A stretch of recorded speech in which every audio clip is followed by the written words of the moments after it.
तो last video में हमने कैल्शियम किलेटिंग एंटीकोगुलेंट के बारे में बात कर रहे थे। हमने एक ईडीटीए को देख लिया था। अब हमारा जो नेक्स्ट एंटीकोगुलेंट है वो हमारा है सोडियम साइट्रेट। तो सोडियम साइट्रेट क्या है? एक एंटीकोगुलेंट है जो कि ब्लड को क्लोट होने से रोक रहा है। तो इसके कुछ पॉइंट्स देखते हैं। फर्स्ट, बाइंड विद कैल्शियम, यानी कि ये जो एंटीकोगुलेंट है वो कैल्शियम के साथ बाइंड होगा, जिससे कोगुलेशन की प्रोसेस स्टॉप हो जाती है।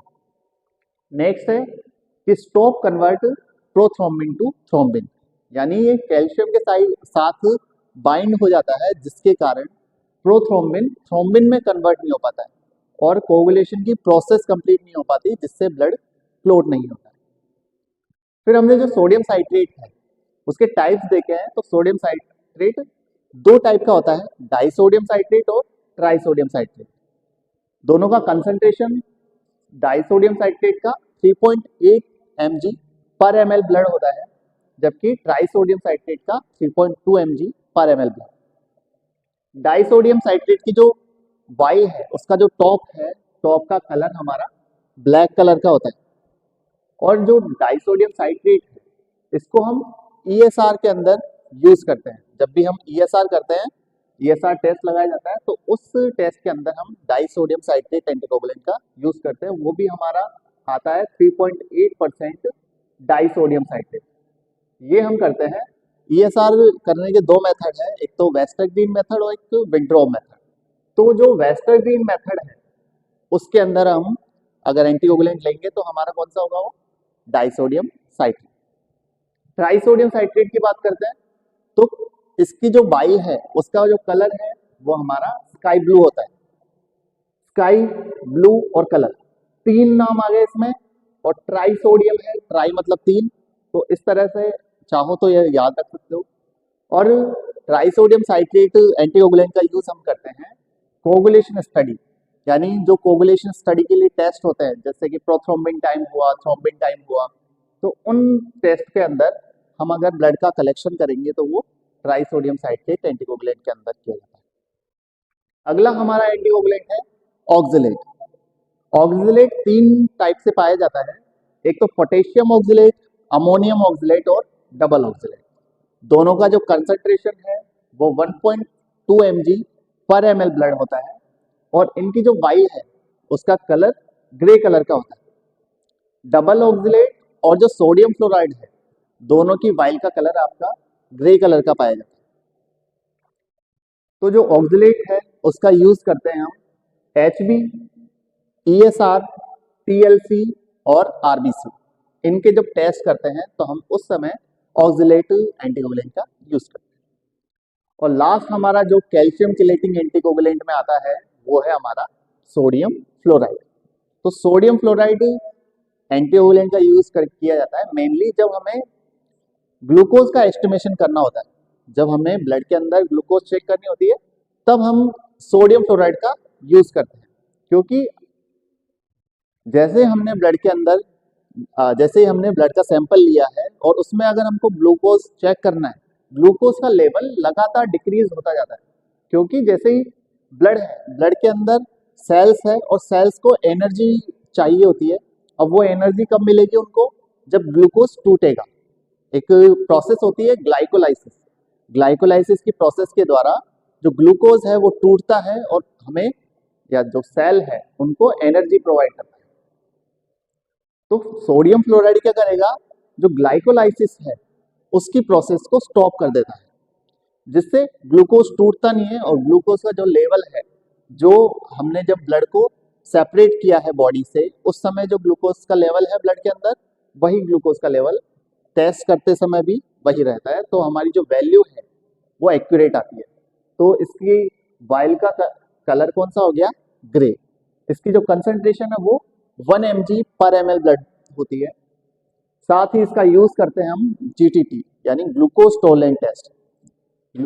GTT होता है, टेस्ट होता है ग्लूकोज का। अगर हमें लेवल चेक करना है ब्लड के अंदर, ये किया जाता है जो डायबिटिक पेशेंट है उनके अंदर डायबिटिक की स्टेज को देखने के लिए कि उसमें कितना डायबिटीज है, उसको चेक करने के लिए हम क्या करते हैं? GTT, glucose tolerant test. तो हमने कैल्शियम किलेटिंग एंटीकोगुलेंट तो देख लिए। अब हम देखते हैं नॉन कैल्शियम किलेटिंग एंटीकोगुलेंट। तो सबसे पहले हमारा नॉन कैल्शियम किलेटिंग में आ रहा है हेपारिन। तो इसके बारे में कुछ पॉइंट देखते हैं। सबसे पहला पॉइंट है हमारा कि ये नेचुरल एंटीकोगुलेंट है, यानी कि हेपारिन को हम लैब के अंदर प्रिपेयर नहीं कर सकते। इसको हमें नेचुरली ये पाया जाता है बॉडी के अंदर। हमारी बॉडी के अंदर भी हेपारिन प्रेजेंट होता है, जो कि हमारी जो मास्ट सेल है या तो लीवर में पाया जाएगा, या फिर हमारी जो बेसोफिल या मास्ट सेल है उनके द्वारा जो हेपारिन है वो सीक्रेट होता है। नेक्स्ट पॉइंट है हमारा कि इस एंटीकोगुलेंट को हम लैब में प्रिपेयर नहीं कर सकते क्योंकि ये बॉडी में प्रेजेंट होता है। पर ऐसा तो है नहीं कि बॉडी में पाया जाता है तो टेस्ट के लिए किसी ह्यूमन के अंदर से इसको निकालेंगे, ह्यूमन के अंदर से नहीं निकालते। पर तो हेपारिन आर्टिफिशियली तो बनाया नहीं जा सकता, नेचुरली प्रेजेंट होता है। तो जब हमें इसकी ज़रूरत होती है तो उस समय हेपारिन को जो लीच है, जोंक होती है, उससे सेपरेट किया जाता है। उसकी बॉडी में हेपारिन पाया जाता है, वहाँ से हम इसको सेपरेट करते हैं और हमारे जो फंक्शन है, जो रिक्वायरमेंट है, उसको पूरी करते हैं। जो हेपारिन है, हेपारिन को ब्लड थिनर के नाम से भी जानते हैं। यानी कि अगर किसी का ब्लड कंसंट्रेटेड है या गाढ़ा हो गया किसी डिहाइड्रेशन की वजह से, तो उस समय हेपारिन को उस व्यक्ति के अंदर ट्रांसफर किया जाता है ताकि उसका जो ब्लड है वो थिन हो जाए, यानी पतला हो जाए। वैसे हम एंटीकोगुलेंट्स के लिए जो टेस्ट लेते हैं, टेस्ट के अंदर हम इसका कंसंट्रेशन लेते हैं 0.1 से 2 mg पर ml ब्लड। यहाँ पर ये ड्राई स्टेट में यूज किया जाएगा, लेकिन अगर इसको लिक्विड स्टेट में यूज में लेना है हमको तो इसे 0.5 से 2 IU पर ml ब्लड में लिया जाता है। IU मतलब होता है इंटरनेशनल यूनिट। हेपारिन का जो टॉप है, बाइल का जो टॉप है, वो आपका ग्रीन कलर का पाया जाता है और हेपारिन का यूज किया जाता है। कुछ टेस्ट है जैसे D dimer test. D dimer क्या होता है? डी डाइमर आता है जब बॉडी के अंदर फाइब्रिनोजन जो क्लोट है, क्लोट के जो टेस्ट होते हैं उसको हम बोलते हैं डी डाइमर टेस्ट। उसमें हम पता लगाते हैं कि कितनी मात्रा में आपकी बॉडी के अंदर क्लोट का फॉर्मेशन हो रहा है। नेक्स्ट है आपके जो टीबी गोल्ड है। टीबी की डायग्नोसिस के लिए या टीबी का पता लगाने के लिए वैसे तो हम स्पूटम का एग्जामिनेशन करते हैं, लेकिन टीबी गोल्ड एक टेस्ट है जिसके अंदर हम ब्लड का यूज करते हैं और उसके द्वारा हम टीबी का डायग्नोसिस करते हैं। नेक्स्ट आप ऑस्मेटिक फ्रेजिलिटी है। एली सेल, एली ऐसी WBC सेल। WBC सेल का काम क्या है? हमारी बॉडी को बाहरी जो एंटीजन है या बैक्टीरिया वायरस से प्रोटेक्ट करने का। लेकिन एली सेल क्या है? ऐसी WBC सेल है, वो उसमें भी न्यूट्रोफिल और मोनोसाइट। तो ऐसी न्यूट्रोफिल और मोनोसाइट होती है जो कि हमारे खुद के ही बॉडी ऑर्गन्स को डैमेज करने लग जाती है, उनको हम बोलते हैं एली सेल। तो उनके डिटेक्शन के लिए हम जब एंटीकोगुलेंट का यूज करते हैं वो हेपारिन होता है। और लास्ट है आपका BGA को डिटेक्ट करने के लिए। BGA मतलब आर्टेरियल बॉडी गैसेज, यानी आर्टरी के अंदर जो गैसेज है उनको डिटेक्ट करने के लिए भी हम हेपारिन का यूज करते हैं। नेक्स्ट हमारा एंटीकोगुलेंट है वॉरफ्रिन। तो वॉरफ्रिन को भी ब्लड थिनर के नाम से जाना जाता है और वही सेम यूज है इसका कि अगर किसी व्यक्ति का जो ब्लड है वो कंसंट्रेटेड हो जाता है तो उस कंडीशन में हम वॉरफ्रिन को इंजेक्ट करते हैं उस व्यक्ति के अंदर, लेकिन नॉट रिकमेंडेड इन प्रेगनेंसी। यानी कोई फीमेल अगर प्रेग्नेंट है तो उस दौरान हम वॉरफ्रिन का यूज नहीं करते हैं। लास्ट है इसका कि ब्लॉकिंग विटामिन के, यानी जो वॉरफ्रिन है वो विटामिन के को ब्लॉक कर देता है बॉडी में, जिसकी वजह से जो आपके कोगुलेशन की प्रोसेस है वो कंप्लीट नहीं हो पाती है। और लास्ट है इसका पॉइंट एम्बोलिज्म को स्टॉप करने के लिए, यानी आपकी बॉडी के अंदर छोटे छोटे जो क्लोट्स बन जाते हैं उन क्लोट्स को डिस्ट्रॉय करने के लिए हम वॉरफ्रिन का यूज करते हैं। तो हमारे लेबोरेटरी में जो एंटीकोगुलेंट यूज में आते हैं वो तो कंप्लीट हो गए। अब हमारे कुछ और एंटीकोगुलेंट है जो कि ब्लड बैंक के अंदर यूज में आते हैं। ये एंटीकोगुलेंट ब्लड को क्लॉट बनने से तो रोकते हैं या ब्लड को जमने से तो रोकते हैं, उसके साथ ही ब्लड को प्रिजर्व भी करके रखते हैं। क्योंकि ऐसा नहीं है कि ब्लड बैंक में आज हमने ब्लड को रिसीव किया है और आज ही हम वापस से उसको डोनेट कर दें। कुछ समय तक उसको स्टोर रखा जाता है और उस स्टोरेज के दौरान भी ब्लड एक्यूरेट सिचुएशन में ही रहना चाहिए। ऐसा नहीं है कि उसमें आरबीसी डिस्ट्रॉय हो रही है या डब्ल्यूबीसी डिस्ट्रॉय हो रही है तो फिर उसको स्टोर करने का कुछ मतलब नहीं है। तो हम क्या करते हैं, ऐसे एंटीकोगुलेंट का यूज करते हैं जो कि ब्लड को क्लॉट होने से तो रोके, उसके साथ ही ब्लड की जो सेल्स है उनको भी प्रिजर्व रखे।